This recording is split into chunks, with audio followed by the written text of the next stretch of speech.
Selamat bertemu Pak Rid. Terima kasih atas kunjungannya. Seharusnya saya yang harus ke sekolah, tapi demi pengefektifan waktu dan kesempatan, barangkali mumpung kita bersama pada saat ini, kenapa tidak kita ngobrol-ngobrol aja mengenai sekolah kita ya. Ini Pak Rid kan di SD 2 Guna Mekar ya? Iya. Pada ini ada beberapa pertanyaan atau tematik yang harus pada diutarakan di jawaban ini. Yang pertama, kelemahan dan kekuatan sekolah Pak Rid. Bagaimana, apakah sebenarnya kendala yang dihadapi, kemudian persoalannya apa saja, kemudian cara solusi penanganannya seperti apa. Utarakan dulu Pak. Teman-teman, terima kasih atas kunjungannya ke sekolah kami dan juga mohon maaf atas penerbangan di sekolah kami dengan segala keterbatasannya. Mengenai apa yang Bapak Pengawas tanyakan mengenai kekuatan dan kelemahan yang ada di SDN kami, yaitu Sekolah Dasar 2 Guna Mekar. Itu yang tentu suatu SD pasti mempunyai kelemahan sekecil apapun, dan kelebihan juga pasti ada, walaupun kadang-kadang kita suka melihat yang paling baiknya itu kelemahannya.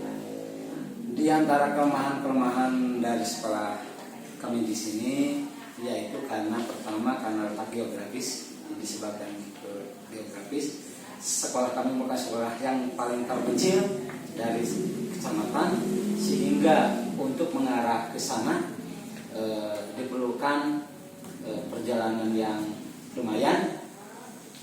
Dikarenakan infrastrukturnya juga di sana sangat terbatas, langsung sehingga akibatnya banyak kelemahan-kelemahan yang dirasakan oleh SD kami. Pertama, yang menyangkut dengan proses kegiatan pembelajaran, yaitu adanya kekurangan guru. Kekurangan guru merupakan ini hal yang paling esensial di dalam pembelajaran. Kami sangat memahami kekurangan guru yang di sini dikarenakan pertama tadi letak geografis, kedua karena adanya pemetaan yang dari pemerintah yang kurang merata, yang disebabkan kurangnya ketertarikan pencari kerja P3K, bahkan honor pun ke sekolah kami itu kurang. Itu merupakan kelemahan, sehingga efeknya di dalam pembelajaran sehari-hari itu terasa sangat keras sekali. Kurangnya bagaimana? Di sekolah kami kurangnya itu dari satu sekolah hanya 2 guru yang tersedia, sehingga di sini dituntut suatu strategi bagaimana cara mempelajari sehingga anak tetap mendapatkan haknya, yaitu mendapatkan pelajaran yang maksimal, dan dengan catatan maksimal dengan segala keterbatasannya. Itu kelemahan ke-1, yaitu kekurangan guru. Kedua, sehingga kalau sarana prasarana di sana juga, tapi alhamdulillah kekurangan itu sudah kami usahakan, ya, yaitu kami ada kemarin dengan melalui pendekatan, melalui partai politik, ya, yaitu melalui aspirasi, sehingga itu bisa diminimalisir, yaitu merupakan suatu kekurangan, tapi itu bisa dilaksanakan. Lalu itu juga termasuk dari kelebihan sekolah Bapak ya? Iya.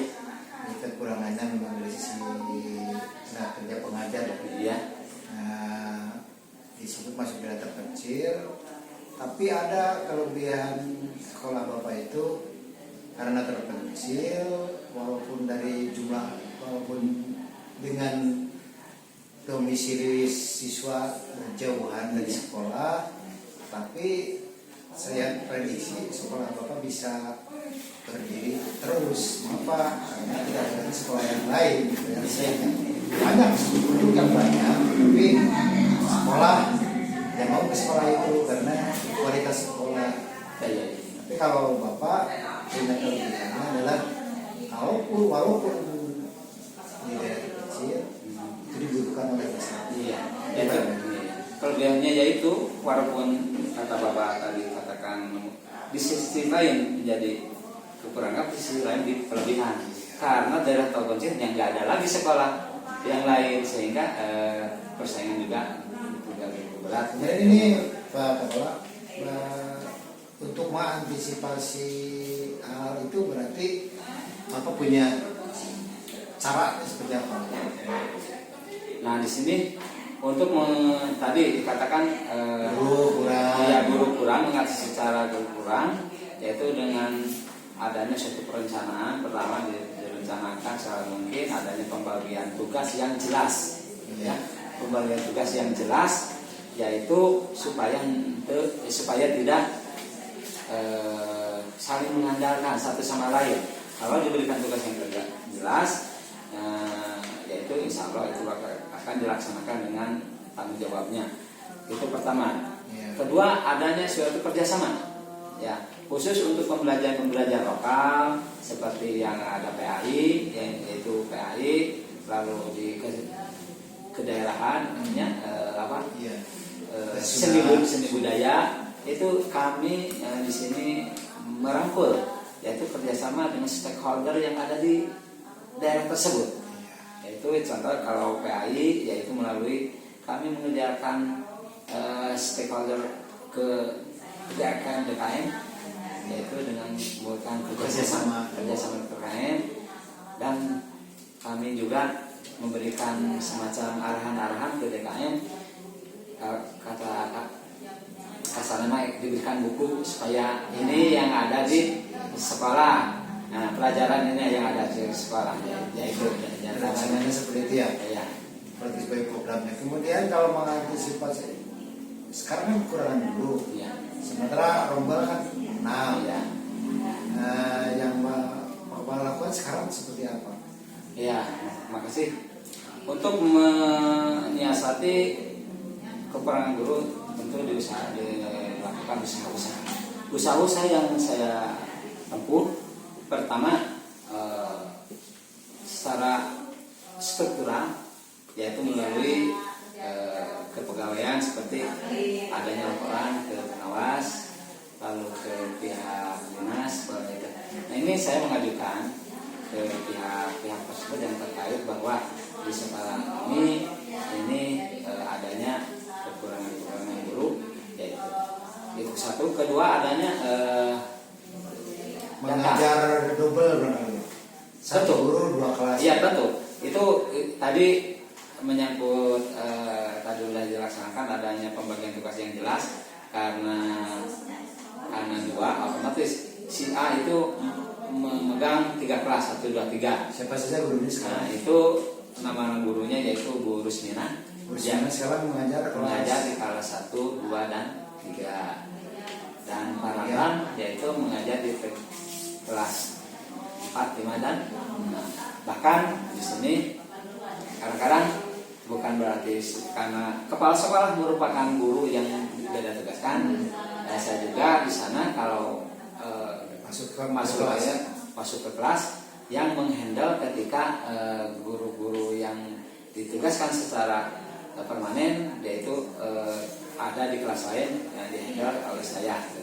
Itu di antara usaha-usaha untuk melalui guru selain daripada usaha-usaha ke pihak luar, yaitu melalui struktural ke pihak dinas. Terima kasih Pak. Sekarang yang menjadi perbedaan rencana tahun belakang dengan tahun sekarang yang dijalani dari sisi mana gitu ya? Terima kasih. Ini menyangkut rencana program gitu ya. Ya. Kalau secara keseluruhan rencana program itu sudah termaktub di dalam RPKM, yaitu selama 3 tahun, yaitu sudah termaktub. di sana. Tetapi Ada apabila ada tahunan. apabila itu adanya perbedaan itu diperbaikinya di RKT. Adanya RKT rencana tahunan. Nah, untuk mensiasati perubahan itu adanya perubahan, maka setiap tahun adanya perubahan. Yang perubahan itu mengikuti pertama regulasi yang ada harus mengikuti, kedua dan kebijakan, kedua perkembangan yang ada secara nyata di sekolah kami. Kemarin kan satu guru juga kelas, masih sekarang pun tahun sekarang masih terpantau. Nah, yang menjadi titik persoalan paling substansional adalah yang menjadi perbedaan untuk peningkatan kualitas pembelajaran. Dulu kan sudah dilewati. Sekarang rencana program pembelajaran yang akan dihadapi seperti apa? Untuk mensiasati kekurangan. Sebentar dulu. Kemarin kan Pak Kepala sudah mendonor rapor pendidikannya. Ya. Seperti sudah ketahuan Ya, apa yang harus ditingkatkan, apa yang harus dipertahankan itu. Yang merah, kuning dan hijau itu kan sudah tahu. Iya. Kemarin yang harus ditingkatkan itu dari sisi mana di rapor pendidikan? Dari numerasi yang masih Kalau literasi bagaimana? literasi udah ada agak kuning ya. Tapi kalau itu Yang numerasi merah, kuning. merah. Kalau di literasi kuning yang lainnya udah biru-biru ya. Berarti strategi sekarang yang menjadi targetan tahun sekarang meningkatkan di Numerasi. Kalau yang numerasi akan ditingkatkan. ya, terima kasih Pak Kepala atas keterangannya, atas curhatannya. Barangkali nanti kita pecahkan bersama bagaimana solusinya untuk menangani sekolah. Yang penting kita yang melaksanakan dari 8 standar nasional itu adalah yang 4 tugas kita yang paling pokok. Walaupun memang harus ada 8 standar. Nah, yang 4 itu adalah tugas pemerintah, yang 4 itu sebenarnya kewajiban kita sebagai personal di sekolah. Terima kasih. Assalamualaikum warahmatullahi wabarakatuh. Waalaikumsalam.